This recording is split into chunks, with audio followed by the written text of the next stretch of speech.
Pole మేనేజ్మెంట్లో success అయింది ఎవరు? కూటమి అయిందా వైఎస్ఆర్ కాంగ్రెస్ పార్టీ? పోల్ మేనేజ్మెంట్లో కూటమి 100% సక్సెస్ అయింది, 100% సక్సెస్ అయింది. కాకపోతే అక్కడ స్టేట్లో పరిపాలనలో ఉన్నటువంటి వాళ్ళని అంత తక్కువ అంచనా వేయడానికి వీల్లేదు. వాళ్ళ పోలీస్ ఫోర్సు వాళ్ళ చేతుల్లో చాలా వరకు ఉంటుంది. అంటే వాళ్ళలో యాంటీ ఉన్నప్పటికీ, ఉద్యోగుల్లో యాంటీ ఉన్నప్పటికీ కూడా ఆ పోలీసు వ్యవస్థ అనేటటువంటిది ఎగ్జిస్టింగ్ గవర్నమెంట్ చేతుల్లో ఉంటుంది. మీరు చూడండి, కేంద్రంలో బీజేపీ ఉన్నప్పటికీ కూడా బీజేపీ పప్పులు అక్కడ వెస్ట్ బెంగాల్లో ఉడకట్లేదు. ఎందుకు? మమతా బెనర్జీ అక్కడ చాలా టీఎంసీ నాయకురాలు, ముఖ్యమంత్రి, ప్రతి చోట కూడా ప్రతి బూత్ దగ్గర మేనేజ్ చేస్తుంది ఆవిడ. ఇక్కడ కూడా వీళ్ళు కూడా అలాగే మేనేజ్ చేసుకున్నారు. ఎనీహౌ బీజేపీతో పొత్తు పెట్టుకోవడం వల్ల అత్యున్నత పోలీసు అధికారుల్ని మార్చుకోవడానికి ఎక్కడ కొంచెం కావాల్సినటువంటి వ్యవస్థని పోల్ మేనేజ్మెంట్ చేసుకోవడానికి చంద్రబాబుకి లేదా కూటమికి బాగా ఉపయోగపడిందనే చెప్పాలి. ఆ విధమైనటువంటి స్ట్రాటజీలో కొంచెం ఇది మంచి లబ్ధి జరిగిందనే మనం అనుకోవాలన్నమాట. చివరి నిమిషంలో వైఎస్ఆర్సీపీకి అతిపెద్ద దెబ్బ ల్యాండ్ యాక్ట్ తీసుకొని వచ్చి దాని మీద ప్రజల్లో విస్తృతంగా చర్చ నడిచింది. ఇది ప్రభుత్వానికి వ్యతిరేకంగా ఓటింగ్ జరిగింది అని చెప్పి వినిపిస్తుంది అన్నమాట. అతి సామాన్యుడి కూడా కేవలం అంటే ఒక ½ ఎకరా ఉన్నడికి కూడా మీ ల్యాండ్ పోతుంది, రేపు మళ్ళీ వైఎస్ఆర్సీపీ వస్తే మీ భూములు తాకట్టు పెట్టేస్తారని చెప్పి అని తెలుగుదేశం పార్టీ బలంగా కూటమి ప్రజల్లో తీసుకొని పోవటం, ఇది వైఎస్ఆర్సీపీకి అత్యంత చివరి దశలో నష్టం చేకూర్చింది అంటున్నారు. ఇందులో వాస్తవాలు ఏంటి మీరు చెప్పండి సార్? ఇందులో ల్యాండ్ టైటిలింగ్ యాక్ట్లో ఉన్నది ఏంటి అంటే, ఒకటి నీతి ఆయోగ్ సెంట్రల్ గవర్నమెంట్ నుంచి వచ్చినటువంటి ప్రపోజల్, అది అన్ని స్టేట్ గవర్నమెంట్స్కి వచ్చింది. దానికి అనుగుణంగా వీళ్ళు కూడా స్పందించి నిర్ణయం తీసుకుని చట్టం చేసి దాన్ని ఎక్స్పెరిమెంటల్గా కొన్ని చోట్ల దాన్ని తీసుకొచ్చారు.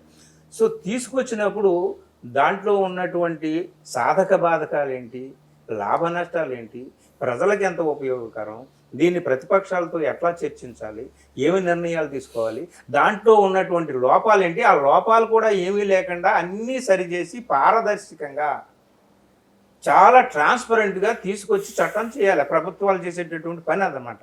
వీళ్ళు దొరికిందిరా బాబు మనకేదో ఛాన్స్ అనుకొని చేసేసారు హడావిడిగా చట్టం. ఆ చట్టం చేయడం వల్ల ఖచ్చితంగా అందులో చాలా లోపాలు ఉన్నాయి. ఇద్దరు అధికారుల చేతుల్లో మొత్తం ల్యాండ్ డిస్ప్యూట్స్ అంతా కూడా తీసుకెళ్ళి పెట్టేసేసి వాళ్ళు తమ మనుషులను పెట్టుకుంటే వాళ్ళు ఇష్టం ఉన్నట్టు వాళ్ళు చేయొచ్చు అనమాట. ఇన్ని కోట్లు, 100,000 కోట్లు, అవన్నీ ఇక వాళ్ళ కోర్టుల చేతుల్లో ఏమి ఉండదు. చాలా లోపాలు ఉన్నాయి ఆ ల్యాండ్ టైటిలింగ్ యాక్ట్లో. సో ఇది ఒక ఆస్పెక్ట్, లోపాలు ఉన్నటువంటి ఆస్పెక్ట్ ఒకటి. దాన్ని చక్కగా తీసుకొచ్చి లాస్ట్ మినిట్లో ప్రశాంత్ కిషోరే చంద్రబాబు చెవిలో వేసాడు, దీన్ని తీసుకోరా ఇష్యూ అని చెప్పేసి కొన్ని రోజుల ముందే ఈ ఇష్యూని తీసుకున్నారండి. నిజమా సార్? ఇది ఖచ్చితంగా అంటున్నారు. మరి ప్రశాంత్ కిషోర్ అయితే నాకైతే చెప్పలేదు. ఆయన ఇట్లాంటి చివరి నిమిషంలో బ్రహ్మాస్త్రం ప్రయోగించారు చాలా చోట్ల. మీరు మమతా బెనర్జీ అట్లాగే బ్రహ్మాస్త్రం ప్రయోగించాడు. యాక్సిడెంట్ అయింది, సామాన్యుల్లో కూడా ఒక భయం ఏర్పడింది. ఇక్కడ సామాన్యుడు అంటేనండి ఒక విషయం మనం గుర్తుపెట్టుకోవాలి లక్ష్మణ్ గారు, భూమి ఎంతమంది దగ్గర ఉంది ఈ లెక్కలు మన వాళ్ళకి అవసరం లేదు. 60% మందికి భూమి లేదండి. నిరుపేదలైనటువంటి భూమి లేని నిరుపేదలే ఉన్నారు. 60% ఖచ్చితంగా ఆంధ్రప్రదేశ్ అండి, దేశవ్యాప్తంగా. మీరు ఎంతమంది ఎస్సీల దగ్గర భూములు ఉన్నాయి చెప్పండి, ఎంతమంది మైనారిటీలకి భూములు ఉన్నాయి చెప్పండి, ఎంతమంది బీసీలకి భూములు ఉన్నాయి చెప్పండి. ప్రతి గ్రామానికి వెళ్ళండి, భూములు లెక్కలు తీయండి. సో ఇక్కడ ఏమిటంటే నేను చెప్పేది ఏమిటి అంటే, ఎగువ దిగువ మధ్య తరగతి వాళ్ళు ఖచ్చితంగా భయపడ్డారు ఈ యాక్ట్ వల్ల, ఖచ్చితంగా బయటపడ్డారు. మీరు అన్నట్టు ఎకరం ఉన్నవాడికి కూడా భయం పట్టుకుందనమాట. ఎవరు అంటే దీని ఇంపాక్ట్ ఎవరి మీద ఉంటుంది అంటే బీసీ వర్గాల్లో ఉంటుంది. బీసీల్లో ఎకరం, ఎకరం, 2 ఎకరాలు, 3 ఎకరాలు ఉన్నటువంటి వాళ్ళు, అఫ్కోర్స్ కొంతమంది ఎక్కువ మంది కూడా ఉండొచ్చు, వాళ్ళలో చాలామంది ఉంటారనమాట. సో ఈ ఇంపాక్ట్, ఈ ప్రభావం కానీ బీసీల్లో పడిందా? అగ్రవర్ణాలు ఆల్రెడీ కూటమి వైపునే ఉన్నారు, వాళ్ళు 90%. వాళ్ళలో ఇక మార్పు లాస్ట్ అటు వెళ్ళిన వాళ్ళు కూడా ఇటు వెళ్ళిపోయారు, ఇక వాళ్ళలో ఏం లేదు. బీసీల్లో దీని ప్రభావం ఖచ్చితంగా పడి ఉంటుంది. పడి ఉంటే ఏ మేరకు ఆ ప్రభావం పడింది, ఆ ప్రభావం దెబ్బ ఖచ్చితంగా జగన్మోహన్ రెడ్డి ఉంటుందన్నమాట. మీ అంచనా చెప్పండి సార్. ఖచ్చితంగా బీసీల్లో ఆ ప్రభావం అయితే, ల్యాండ్ యాక్ట్ ప్రభావం అయితే పడి ఉంటుంది. చీలిక ఎంతవరకు ఆ బీసీల్లో వచ్చింది అనేటువంటి, ఎందుకంటే నేను చివరిగా మీకు చెబుతున్నాను, ఎస్సీలు, ఎస్టీలు, మైనారిటీలు, మహిళలు వీళ్ళల్లో 55-60% ప్రభుత్వానికి అనుకూలంగా ఓటు పడిందండి. బీసీల్లో కానీ ఒక సిగ్నిఫికెంట్ చీలిక వస్తే తప్ప కూటమి గెలవలేదు చెప్తున్నా. ఇంకొక విషయం చెప్తున్నా, అర్బన్ రూరల్ క్లియర్ డివిజన్ కనిపిస్తుంది, విద్యావంతులు నిరక్షరాస్యులు క్లియర్ డివిజన్ కనిపిస్తుంది, ఉద్యోగులు నిరుద్యోగులు క్లియర్ నిరుద్యోగులు అఫ్కోర్స్ ఉద్యోగులు నిరుద్యోగులు ఒక సైడ్ ఉన్నప్పటికీ కూడా నిరక్షరాస్యులు అందరూ కూడా విద్యా విహీనులు అందరూ కూడా అటువైపు ఉన్నారు, రూరల్ బెల్ట్లో ఉన్నారనమాట. వీళ్ళందరూ కూడా ఎంత ఉంటారు? మీరు చూసే ఆడియన్స్ కూడా మరింత టెన్షన్ పెంచుతున్నారు. అర్బన్ రూరల్ మీరు చూడండి, ఓటింగ్ శాతం కూడా మీకు నేను ఇందాక చెప్దాం అనుకున్నప్పుడు టైం లేదు కానీ ప్రతి చోట విశాఖపట్నం చూడండి, తిరుపతి చూడండి, విజయవాడ చూడండి, గుంటూరు చూడండి, ఎక్కడైనా సరే అర్బన్ ఓటింగ్ చూడండి, ఇంత 80+ ఓటింగ్ లేదు, అక్కడ 60+ ఓటింగే ఉంది. మరి అర్బన్ ఏరియాలో అందరూ కూడా కూటమికి ఇంత పెద్ద ఎత్తున ఓట్లు వేశారని అనుకుంటున్నారు. సరే అఫ్కోర్స్ 60%, 70% జరిగినా వాళ్ళందరూ అక్కడ వేస్తే అది వేరే, కానీ కొద్ది మేరకి వాళ్ళు ఒక 20% ఉంటే వాళ్ళు రూరల్లో ఒక 80% ఉన్నారనుకోండి, ఏమవుతుంది? బీసీలు మ్యాటర్ అవుతారని చెప్తున్నాను నేను. అక్కడ బీసీల్లో కానీ ఒక సిగ్నిఫికెంట్ చీలిక వచ్చి ఉంటే ఖచ్చితంగా కూటమికి విజయం చేకూరుతుంది. లేదు ఇటు జగన్మోహన్ రెడ్డి వాళ్ళ నాయకులు చెప్తున్నటువంటి మాటలని వీళ్ళు కూడా నమ్మితే, ఎక్కువ మంది నమ్మి ఉంటే వీళ్ళకి లాభం జరుగుతుంది. ఏది ఏమైనప్పటికీ ఈ సోకాళ్ళు చర్చలు రోజు టీవీలో జరుగుతున్నాయి. One side war is not one side. నేను 15 రోజుల క్రితమే చెప్పాను, ఒక వీడియో చేశాను. War is not one side.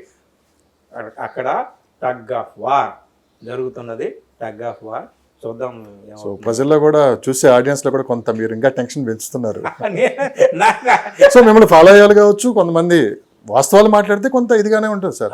One side మాట్లాడితే ఇప్పుడు మాట్లాడే విధానం బట్టే ఉంటుంది. వన్ సైడ్ మాట్లాడుతున్నారా లేకుంటే న్యూట్రల్గా మాట్లాడుతున్నారా చాలా క్లియర్గా ఉంటుంది. మీరు జరుగుతున్న వాస్తవాలు కళ్ళ ముందు ఉంచుతున్నారు.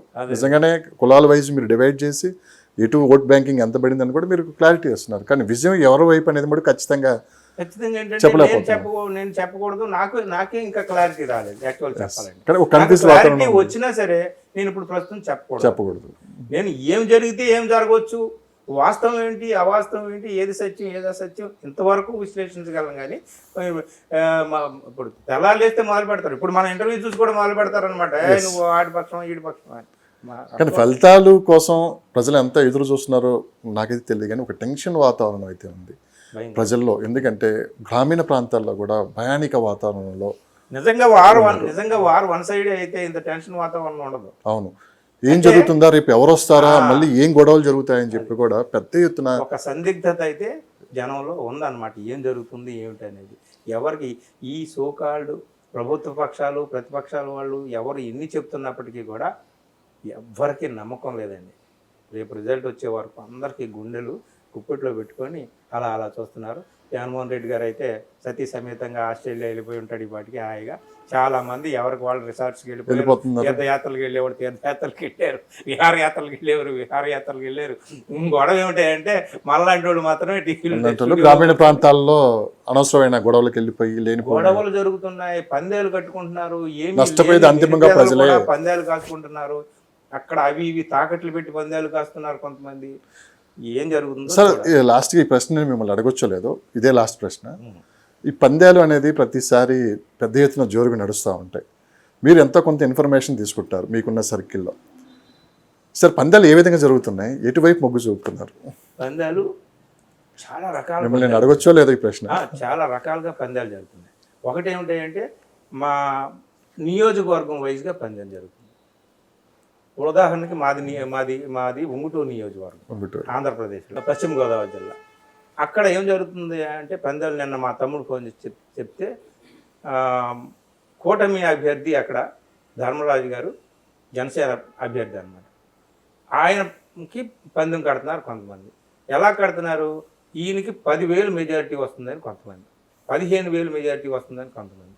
మెజారిటీ దగ్గరికి వెళ్ళారు పందెం. ఓకే. మరి ఇంకో పక్కన నియోజకవర్గంలో వైఎస్ఆర్సీపీ క్యాండిడేట్ ఇంత మెజారిటీతో గెలుస్తాడని, లేదా వైఎస్ఆర్సీపీ క్యాండిడేట్ గెలిస్తే 100 రూపాయలు, తెలుగుదేశం క్యాండిడేట్ గెలిస్తే 1000 రూపాయలు కట్టండి, మీరు గెలిస్తే 1000 రూపాయలు ఇస్తాం, మేము గెలిస్తే 100 ఇవ్వండి, కోసి పందాలు అంటారు అనమాట. ఓకే. ఇట్లాగా మెజారిటీ కాస్త గోదావరి జిల్లాలో ఇది ఎక్కువ ఉంటుంది. అసలు మామూలుగానే అక్కడ విపరీతమైన కోడి పందాలు, మామూలు పందాలు.